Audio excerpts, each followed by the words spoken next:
Depuis quelques mois, je dirais même depuis le confinement, on est envahi par toutes ces pubs, par toutes ces publications, même sur les réseaux sociaux, de personnes qui te disent crée ton entreprise, deviens millionnaire en 10 jours, ce genre de conneries. Voilà, il n'y a pas d'autre mot. Et du coup, moi, je voulais te parler d'un sujet relatif à l'entrepreneuriat, et c'est du coup l'entrepreneuriat, entreprendre pendant ses études.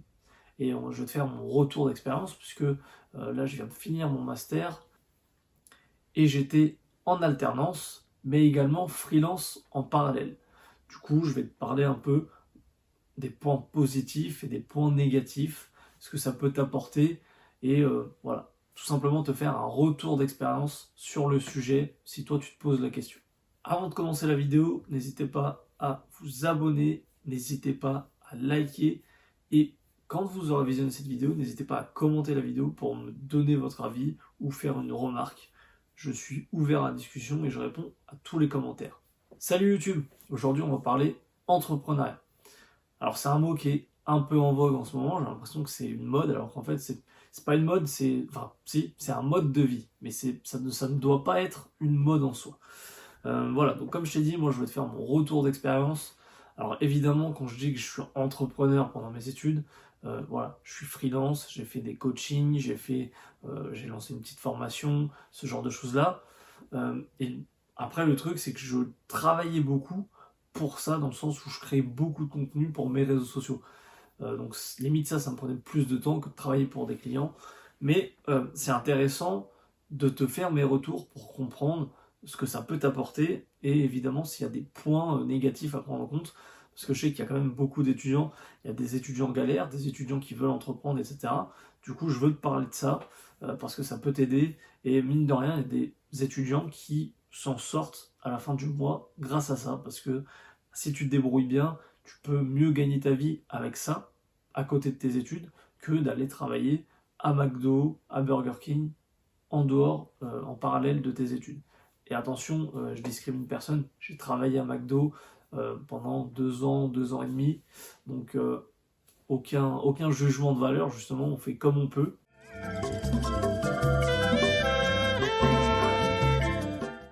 La première chose, selon moi, c'est que tu vas monter en compétences. Et ça, peu importe le sujet de la start-up, l'entreprise que tu veux faire, ou même si tu veux proposer tes services ou une formation ou quoi que ce soit. Tu vas monter en compétences, pourquoi? Parce que peu importe ce que tu proposes, tu vas apprendre à faire de nouvelles choses, ou des choses que tu n'avais pas pu mettre en pratique. Pour ma part, j'ai créé beaucoup de contenu sur les réseaux sociaux, LinkedIn, Instagram, TikTok, YouTube. Et notamment quelque chose que je faisais quasiment pas avant, c'était de la vidéo. Et bah, ça m'a permis justement de mettre un pied là-dedans. Je suis pas un expert en vidéo, tu vois là par exemple la lumière, elle est pas ouf, j'ai pas ce qu'il faut, je fais avec les moyens du bord. Mais du coup, ça te permet de monter en compétence sur des choses que tu n'aurais pas pu pratiquer en dehors de ça. Et ça, c'est très important. Et mine de rien, même si tu veux pas finir entrepreneur, que tu veux pas être entrepreneur, monter en compétences, ça peut te servir aussi pour trouver un CDI, etc., montrer des projets perso, voilà, plein de choses comme ça qui peuvent t'aider pour trouver du travail et voilà, pour ta carrière professionnelle. La deuxième chose, c'est qu'entre guillemets, tu n'as rien à perdre. Alors, je mets des guillemets dans ce terme, puisque moi je suis étudiant. Depuis que j'ai commencé mes études, je ne vis plus chez mes parents. Donc, je paye mon loyer, je paye toutes mes factures, etc. etc. Donc, t'as rien à perdre, mais il faut quand même payer ce que tu as à payer. Donc, si tu es chez papa-maman, c'est une bonne chose dans le sens où là, tu n'as vraiment quasiment rien à perdre. Donc, si tu as eu un travail à côté, que tu as de l'argent de côté, etc., c'est-à-dire que tu as un peu d'argent à investir, que ce soit dans du matériel, des logiciels, la publicité, bref, ce que tu veux, et que sur le coup, à part ton temps et un peu d'argent, au-delà de ne rien perdre, c'est surtout que tu ne risques pas grand-chose. Et dans tous les cas, tu n'as rien à perdre dans le sens où ça ne peut t'apporter que du plus. Tu peux perdre un peu d'argent, tu peux perdre un peu de temps. Après, voilà, faut avoir ses priorités, j'ai envie de dire. Mais en tout cas, c'est très enrichissant. Notamment, il y a des personnes, voilà, que ce soit qui ne sont pas du tout dans le marketing digital, par exemple, et qui peuvent proposer des services. Par exemple, quelqu'un qui fait une fac de langue peut proposer ses services de traductrice. Ça, c'est un exemple qui me vient. Et du coup, bah, quand tu es en fac de langue ou à la fac tout court, tu as beaucoup moins de cours que, par exemple, quand tu es dans une école privée ou tu es en alternance, etc. Donc ça, c'est bien aussi à intégrer, où bah, ça va te faire perdre un peu de temps, entre guillemets, mais voilà, c'est à toi de jauger aussi si tu veux, entre guillemets, prendre le risque ou non. Donc voilà, faut jauger, mais pour moi, à part un peu de temps, un peu d'argent, tu ne risques rien du tout. Euh, Surtout que voilà, maintenant, là, si tu veux faire ça, tu te lances en micro-entreprise, c'est gratuit, il n'y a aucun risque. Voilà, donc ce que je voulais dire, c'est que tu peux très bien faire des choses, même si tu n'es pas dans le marketing digital, le même domaine que moi, et par exemple, même si tu fais peu importe tes études, tu peux très bien proposer des services de marketing digital. Je veux dire, euh, faire, enfin, au-delà du marketing digital, tu peux proposer des services que tout le monde peut proposer. Tu vois, un traducteur, il n'a pas besoin de faire telle étude pour être traducteur.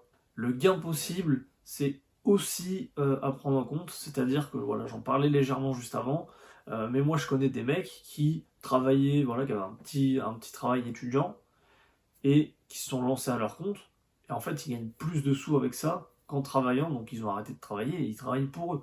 Et en fait là, bah, t'as clairement tout à gagner, euh, voilà, il n'y a pas d'autre chose à dire là-dessus, en fait, c'est du pain béni, parce que tu prends plus de plaisir à proposer tes services à être ton propre patron, plutôt que, voilà, moi je travaille chez McDo, te faire parler par un manager comme un connard, qui n'a pas de diplôme et qui se croit supérieur à toi. Bon, voilà, franchement, ça n'a aucun intérêt de se mettre une balle dans le pied. Donc si tu as une envie entrepreneuriale, bah, le faire pendant ses études, c'est quand même un bon moment, je trouve, un des meilleurs moments pour le faire.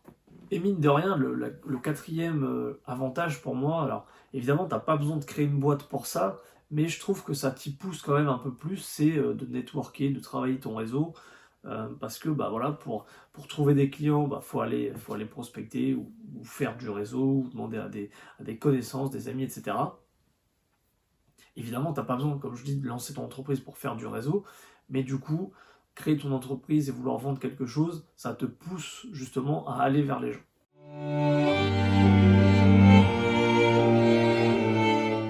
Donc pour moi, le seul point négatif, c'est que ça peut avoir un impact sur ta vie sociale. Et encore là, je pèse mes mots, je mesure mes mots. Déjà, c'est une question d'organisation, c'est une question de se fixer des objectifs et des plages horaires. Voilà, si tu sais que tel soir et un jour dans le week-end, tu es prêt à travailler, voilà, tu sais que tu peux travailler tant d'heures et que tu ne déroges pas à cette règle parce que les autres jours, bah, tu as d'autres choses à faire, tu sors, tu fais ceci, tu fais cela. Donc c'est un point négatif, euh, mais comme je dis, c'est très très gérable dans le sens où voilà, si tu es quelqu'un d'organisé, ça pose pas de problème en fait. Donc moi, à mon sens, c'est le seul point négatif. Parce que moi, typiquement, alors en plus, je suis tout le temps sur mon ordi parce que bah, je travaille dans le marketing digital, communication digitale, donc je suis tout le temps sur mon ordi à faire des trucs. Mais voilà, ça peut être typiquement moi, le genre de remarque que j'ai, c'est t'es tout le temps sur ton ordi, etc., etc. D'accord, c'est vrai, je suis souvent sur mon ordi. J'essaye de m'en détacher, j'essaye de me mettre des limites. Donc le soir, à partir de telle heure, j'essaye de plus travailler. Et mine de rien aussi, c'est aussi peut-être grâce à ça que dans quelques années, je vivrai de mon business à plein temps. Donc voilà aussi, une petite action plus une petite action, voilà, sur l'effet, sur le long terme, il y aura un effet cumulé qui peut rapporter gros. Voilà, c'était tout pour cette vidéo, donc n'hésitez pas à mettre un commentaire, n'hésitez pas à me donner votre avis, on se retrouve dans une prochaine vidéo. Ciao YouTube!